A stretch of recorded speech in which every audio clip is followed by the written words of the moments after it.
წმინდა ორი რაც პრეზიდენტმა თუმცა კიდევ მნიშვნელობას და შემდეგ უკვე მიმდინარე პოლიტიკურ თემებზე უბრალოდ ყოველისა სულეთ საქართველოს სულოცავ ამ დიდებულ დღესასწაულს სვეტიცხოვლობას 2000 წლის წინ ამ ადგილზე დაიკრძალა უფლის კვართი და იმ მომენტიდან ქართველებმა შეიძინა ახალი მისია იყოს ქრისტეს კვართის მცველი იყოს ქრისტიანობის მცველი და იყოს ქვეყანა და ერი რომელიც იქნება ზღუდე ქრისტიანობისა რომელიც იქნება ზღუდე ქრისტიანული ღირებულებების დაცვისა.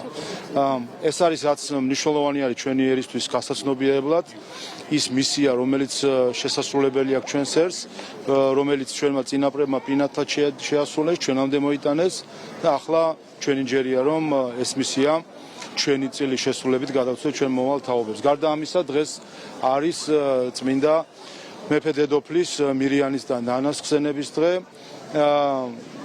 1700 წლის წინ 326 წელს მოექცა ქართლი და ჩვენ მომავალ წელს 2026 წელს ვიზეიმებთ ქართლის მოქცევის ქრისტიანობის სახელმწიფო რელიგიად გამოცხადების 1700 წელს და როგორც ეკლესია ისე ხელისუფლება არის სულად მობილიზებული იმისთვის რომ ეს წელი მთელმა ერმა აღვნიშნოთ არა მხოლოდ ჩვენ ქვეყნის შიგნით არამედ აღვნიშნოთ ჩვენ დიასპორასთან ერთად და რაც მთავარია ეს ამ წელს ჩვენ მთლიანად მსოფლიოს ქრისტიანულ სამყაროს კიდევ ერთხელ უნდა შევახსენოთ ქართველების როლი ქრისტიანობის გამტკიცებასა და დაცვაში. საკონსტიტუციის სამინისტროს ინფორმაციაზე, სადაც ჩვენ კიდევ ერთხელ საქართველოს კიდევ ერთხელ მოგებთ დავას ტრანსპორტში. წინააღმდეგ საუბარია კომპენსაციაზე. ომში დაზარალებული პირებისთვის, აი იმ ფონდსაც არ წდება აპელაცია იმასთან დაკავშირებით, რომ დაუშვათ საქართველოს ხელისუფლება არებთვის რუსეთს და ასე შემდეგ. ეს არ არის პირველი საქმე, რომელიც მოვიდა ტრანსპორტში. რაზე მიანიშნებს ეს ფაქტი და რამდენად მნიშვნელოვანია ჩვენთვის? ეს საქმეებია უპირველეს ყოვლისა შეგახსენებთ, რომელიც სააკაშვილის რეჟიმმა თავის დროზე უიმედოდ დატოვა წაგებისთვის გაწირა და მხოლოდ ჩვენმა ხელისუფლებამ შეძლო შემოებრუნებინა ეს საქმეები, როგორც სტრასბურგში, ისე ჰააგაში. მათ შორის ის მტკიცებულებები, რომელიც გასხვისებული ქონდა წინა რეჟიმს, შეგახსენებთ, რომ ისკანდერის რაკეტის ნაწილები, რომელიც გორში ჩამოვარდა, სხვა ქვეყნისთვის ქონდა გადაცემული წინა რეჟიმს და მტკიცებულებებიც კი არ არსებობდა სტრასბურგის სასამართლოში და ჩვენმა ხელისუფლებამ დააბრუნა ეს მტკიცებულებები, წარუდგინა სასამართლოს და სასამართლოს სასამართლოზე ვიგებთ. წინა რეჟიმის მიერ წაგებისთვის განცდილ სასამართლოებს იგებს ქართული ოცნების სასამართლო. ქართული ოცნების შედეგად ხან სტრასბურგის, ხან ჰააგის სასამართლოში. და ეს რა თქმა უნდა აჩვენებს ჩვენს სისტემურ მიდგომასთან ყველაფრის მიმართ და მათ შორის აგვისტოს ომთან დაკავშირებით. ჩვენ ერთმანეთს ჩვენ კარგად ამოვიკითხოთ პოლიტიკური პასუხისმგებლობები, სამართლებრივი პასუხისმგებლობები, დანაშაულები, თავქარიანობა, ყველაფერი უნდა კარგად ამოვიკითხოთ, დავახარისხოთ და ყველას თავისი მიეზღას, სამართლებრივადაც და პოლიტიკურადაც. საკითხოთ ოპოზიციური პარტიებმა გამოსხალიაში. ეს თემა რომ ამოვწუროთ. თქვენ იმდენი კითხვა გექნებათ, რომ მე ამოვწუროთ თქვენთან. განსახორციელებად სულ ისაუბრა ირაკლი მირცხალი ამ გუშინ როგორც მან განაცხადა პოლიტიკურ პრინციპი კონსტიტუციის პრინციპების დამდგმელ პოლიტიკურ პარტიებს აეკრძალებათ სხვადასხვა თანამდებობაზე დანიშნა და ცვლილებები შედის. რატომ გახდა საჭიროება?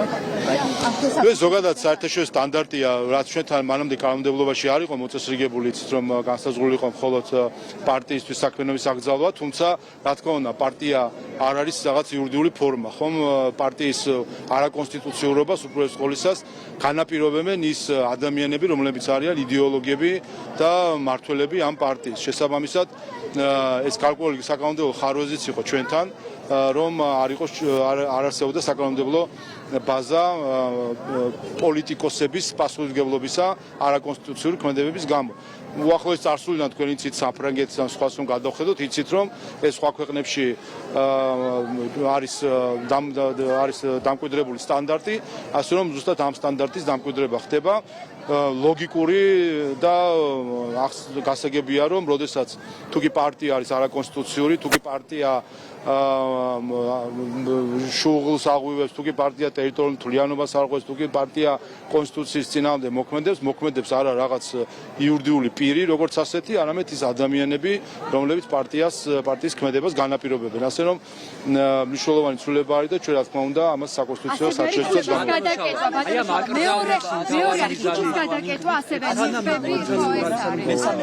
მესამე შემთხვევა რომ ამოვწუროთ წინა აი ამასაც ვიტყვი და მე ამოწურაზე გადავიდეთ.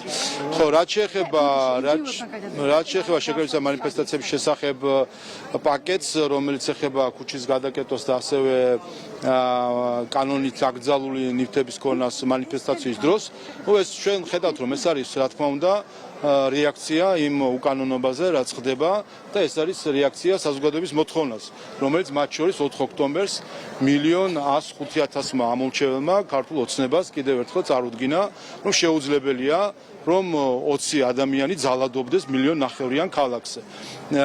შეკრებას და მანიფესტაციას აქვს თავისი წესი, ყველას აქვს შესაძლებლობა რომ გამოხატოს თავისი აზრი, თავისი პროტესტი. როდესაც ამის არიან ის რაოდენობა, რომელიც ეტევა გზის მიმდებარე ტერიტორიაზე, ტროტუარზე და ასე შემდეგ, გამოხატონ იქ. თუ კი იქნება ის რაოდენობა, რომელიც საკმარისი არ არის, რომ ტროტუარმა დაიკეტოს, რა თქმა უნდა, დაიკავოს, შეუძლიათ ასევე გამოიყენონ ქუჩის ტერიტორია. თუმცა ეხლა რომ ხედავთ ფეხები გაფარჩხული რომ კეტავენ საქვია გზას, იმიტომ რომ არ ყოფნით ადამიანები, 20 ადამიანი ვერ იძალადებს 1.5 მილიონიან ქალაქზე.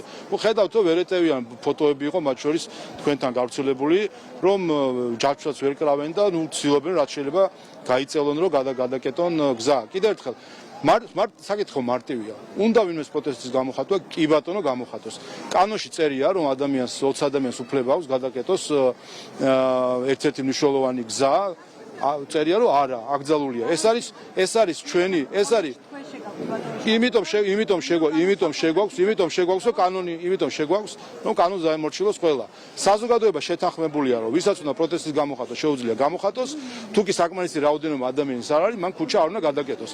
ნათელი არის რეგულაცია. ამიტომ ვინც ამ რეგულაციას არღვევს, მნიშვნელოვანია რომ იყოს შესაბამისი კანონი იმისთვის არსებობს, რომ იყოს ისეთი რეაქცია ასეთ სახის დანაშაულზე, რომ ქონდეს პრევენციული დანიშნულება. შეიძლება.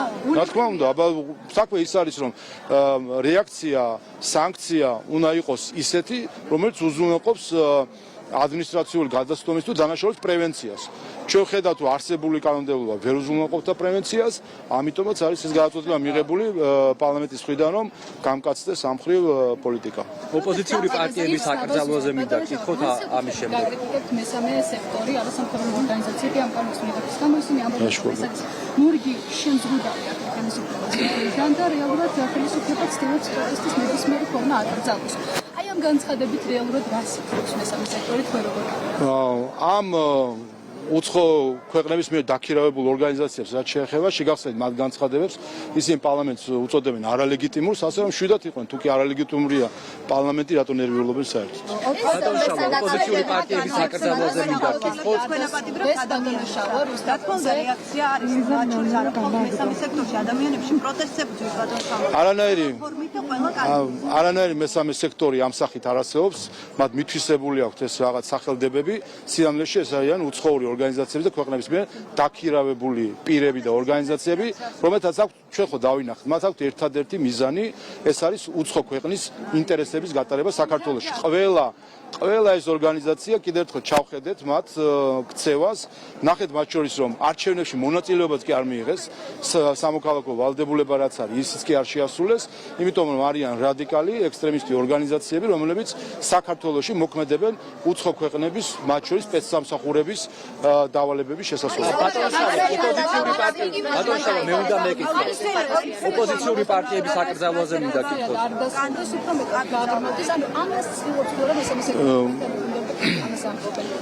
კიდევ ერთხელ მესამე სექტორი ეს არის ტყუილი სახელდება, ეს არის უცხო ქვეყნების მიერ დაქირავებული ორგანიზაციები, მათი ინტერესები საქართველოში გასატარებელად და მათი ინტერესი რაც იყო სხვადასხვა უცხოური ჯგუფებისა, ჩვენ ვნახეთ 4 ოქტომბერს, როდესაც პრეზიდენტის სასახლის შტურმის პარალელურად განცხადებაზე ავრცელებდნენ უცხოელი პოლიტიკოსები და სახელმწიფოს სხვადასხვა წარმომადგენლები იმ შტურმის მხარდასაჭერად.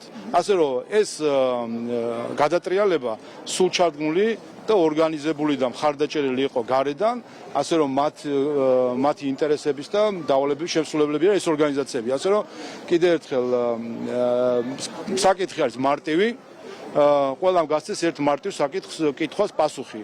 აქვს თუ არა, უნდა ჰქონდეს თუ არა 20 ადამიანს იმის უფლება, რომ გადაკეტოს ქუჩები და ხელი შეუშალოს მილიონნახევრიან ქალაქს. არ აქვს. თუ კი ამას მოქმედი კანონმდებლობა არ არის საკმარისი ამის პრევენციისთვის, პარლამენტი მიიღებს ყოველთვის შესაბამის ზომებს იმისთვის, რომ კანონმდებლობამ შეძლოს პრევენცია მსგავსი დარჩენება ოპოზიციური პარტიების აკრძალვას დაუბრუნდებით თქვენის ნებართვით ოპოზიციური იუჩის მოქმედ თავმჯდომარეს, რომელიც საქართველოს მინისტრად ჩამოვა, პრემიერ-მინისტრი, რამოუდინია რაზე გამოხდა და ძირითადად პრემიერ-მინისტრის წარმომადგენლებს ეგეთქვით, ახლა მთავარი საკითხი, რაც ჩვენ შარშან არჩევნების შემდეგ ვნახეთ ეუთო ოდირის დასკვნა, ვნახეთ მისი ხელმძღვანელების შეფასებები და ვნახეთ, რომ ევროკავშირის ქვეყნებმა და სხვებმა სანაგვი ყუთში გადააგდეს ეუთო ოდირის დასკვნა და არანაირი ყურადღება არ მიაქციეს, მიუხედავად იმისა, რომ წინასწარ ყველას გაცხადებული ჰქონდა, რომ ეს იქნებოდა მათი მთავარი სახელმძღვანელო არჩევნებთან დაკავშირებით. ჩვენ ვნახეთ კაფეო შეფასება, მათ შორის მისი წარმომადგენლების მხრიდან, რომ 26 ოქტომბერს არჩევნები შედგა, მაგრამ მიუხედავად ამისა მოხდა შემდეგ ჩვეულებრივი ჰიბრიდული თავდასხმა საქართველოზე გარედან ორკესტრირებული და დღეს კიდევ ერთხელ კარგად ჩანს დეზინფორმაციის მთელი ნაკადი ქართული არჩევნების და ქართული დემოკრატიის წინააღმდეგ, ასე რომ ჩვენ ერთადერთი რამ გვაქვს სათქმელი, რომ მნიშვნელოვანია, რომ ეუთომ ოდირთან ერთად მოახერხოს ის, რომ მას პატივსცემდნენ სხვა ქვეყნები. ბატონ შალვა, ოპოზიციური პარტიების აკრძალვაზე მინდა კითხოთ, მაინტერესებს მიზანი რა არის? აი მორჩები და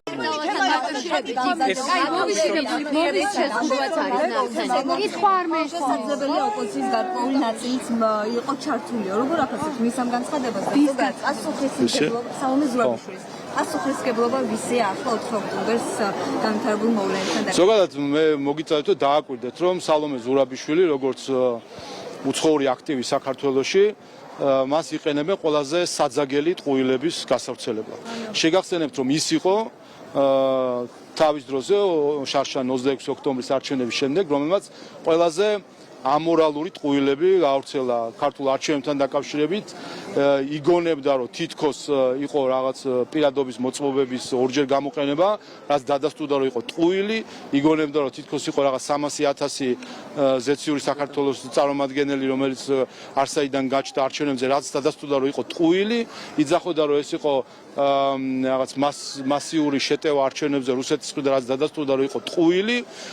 აი ამ ადამიანს ყველაზე საძაგელ ტყუილებს ათქმევინებენ ხოლმე და ათქმევინებენ იმისთვის, რომ შემდეგ საერთაშორისო უცხო პლატფორმებზე გაიმეოროს ეს, როგორც ეს გააკეთა ახლა ამ შემთხვევაში პრაღაში, როდესაც მართლაც ასეთი საძაგელი ტყუილი თქვა საქართველოსთან დაკავშირებით და აქ უბრალოდ ერთი რამე უნდა ამოვიკითხოთ, ის ამას თავის არაკეთებს, რა თქმა უნდა, აქ უნდა ამოვიკითხოთ გეგმა იმ უცხოური ჯგუფებისა, რომელიც საქართველოს ამოყირებებას ცდილობენ და როგორც შარშან იყო გეგმა, მისი პირით უნდა ეთქვათ ყველაზე საძაგელი ტყუილები ქართულ არჩევნებთან დაკავშირებით, იმისთვის რომ შემდეგ ასე ვთქვათ, მათი გულცივი დამოკიდებულებები ეჩვენებინათ ხელისუფლების მიმართ და საბაბი მიეცათ მათთვის კრიტიკისთვის.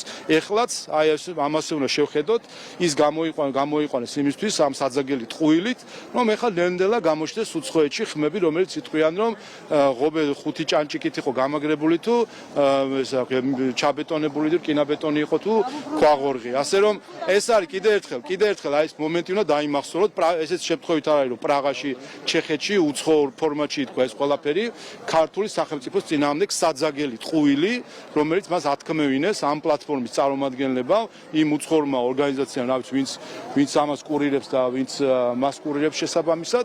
დავაკვირდეთ, როგორც კი დავინახავთ უცხოელებს, რომელიც აი ამ საძაგელ ტყუილს გაიმეორებენ, ეგრევე მივხვდებით სულ ყველა, რომ ეს არის ზუსტად ის კოორდინირებული ჰიბრიდული თავდასხმა საქართველოს. ოპოზიციური პარტიების აკრძალვაზე მანა ისაუბრა ოპოზიციასთან დაკავშირებით ამბობს, რომ ამ სცენარში შესაძლოა ოპოზიციის გარკვეული ნაწილიც ყოფილიყო ჩართულიო, გამოყენებულიო. ამას როგორ აფასებთ? რაში გამოყენებული? აი სცენარი ღობეებთან დაკავშირებით. რა დიდი ფილოსოფია უნდა რა ხდებოდა. ერთი თვით ადრე თუ მე მგონი შეიძლება ცოტა ადრე დაანონსეს 4 ოქტომბერს 4 საათზე ხელისუფლების დამხობა. თანხდებით. ამ დამხობას მხარდაჭერა გამოუცხადა ევროკომისიის პრესსპიკერმა 23 სექტემბრის განცხადებით. ამაზე თანხდებით. ამ წინასწარ გამოცხადებულ დამხობის შეკრებას მხარდაჭერას უცხადებდნენ უცხოეთიდან დაქირავებული NGO-ები, რომლებაც თქვენს რომ არწავლენ არჩევნებზე და მივლენ დამხობის აქციაზე. მხარდაჭერა გამოუცხადა ოპოზიციის მედიამ, რომელსაც თქვენს რომ არწავლენ და არჩევნებზე და მივლენ იქ. მხარდაჭერა და სული ჩაუდგა სალომე ზურაბიშვილმა, რომელსაც თქვა რომ არწავ არჩევნებზე და მივა დამხობის აქციაზე. ყველა მივიდა 4 ოქტომბერს 4 საათზე, დიდით, პატარაც, რა ვიცი, ვინც იყო იქ ექიმიც და ჟურნალისტი თუ იურისტი თუ არქიტექტორი, ყველა იქ ვინც მივიდა 5 თუ 7,000 ადამიანი ვინც შეიკრიბა თავისუფლების მოედანზე მივიდა ერთი ბიზნით დაემხოთ ხელისუფლება.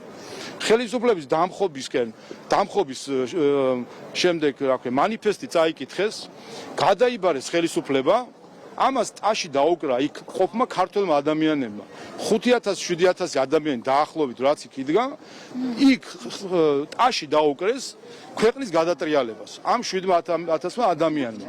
ამ ხელისუფლება რო ჩაიბარეს, ამას შემდეგ აღსრულება სჭირდებაო სცენიდან მოახსენეს, წავედი და ჩავიბაროთ პრეზიდენტის სასახლის გასაღებიო.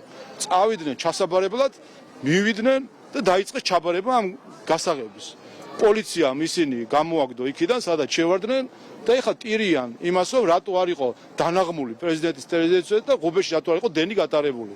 ანუ საბოლოო ჯამში რისი თქმა უნდა, ან ოპოზიციას, ან მის მედიას, რომ ჩვენ რო გიჟები ვართ, ჩვენ თონაც ვიცით და ჩვენ რო გიჟები ვართ, ჩვენ რატო არ გაგვაჩერეთ ნაღმებით და ტყვიაფრქვევებით, თუ რა რეებს ლაპარაკობთ. ოპოზიციური პარტიების აკრძალვაზე დაუბრუნდეთ.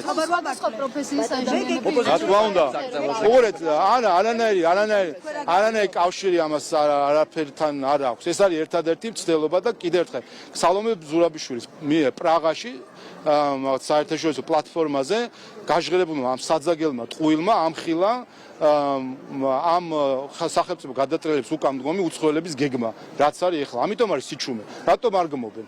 რატომ არ გმობენ პრეზიდენტის სასახლის ძალადობრივ შტურმს?